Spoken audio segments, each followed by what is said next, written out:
They're very kind and very honest. In general, people in East Africa are very welcoming. There is no rush or like hurry in Kenya. In fact, they have a saying that's haraka haraka aina baraka, which means hurrying brings no blessings. You go to someone's house around lunchtime, around dinner time, and they're going to want to feed you. If they've got food cooking, they want you to stay. They want you to be able to enjoy their food because they love to give.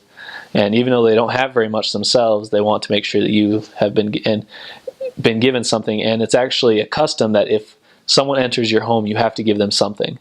So if they don't give you food, they're at least going to give you a soda or water, and they have to give you something. It's just part of the culture. The little kids will come up to you and they just chant Mzungu, Mzungu, which means white person, white person, white person. You know, when kids see you, they're just going to follow you around everywhere, and they're going to yell Mzungu, which means white person.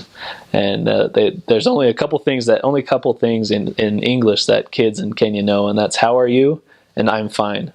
And they'll chant it as you walk past, you know, how are you, how are you, how are you?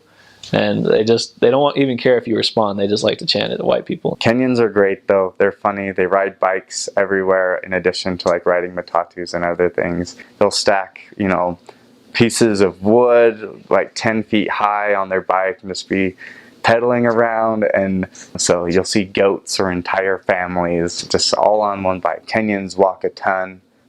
That's why they're good runners for the Olympics, especially the Maasai. Tribalism is very much a part of Kenyan culture. I've mentioned a few times there's 42 tribes, and if you ask a Kenyan, like, who are you? They'll say usually their name, and they'll be like, and I'm, you know, their tribe. They always or oftentimes will say, and I'm Kikuyu, I'm Luya, I'm all these things, because it's very much a part of their identity and so forth. A lot of the time they will only marry people within their tribe or like cousin tribes, and they don't really care about race. So it's not like, I don't know, you don't have this big conflict. You see yourself just as a Kenyan after a while. In Kenya, you have 42 different tribes with all of their own distinct languages and distinct cultures and traditions. In Kenya, the culture is very tribal. They're very proud of their tribe. They love their tribe. You know, you have the Kikuyu tribe, you have the Kamba tribe, you have the Kalenjin tribe,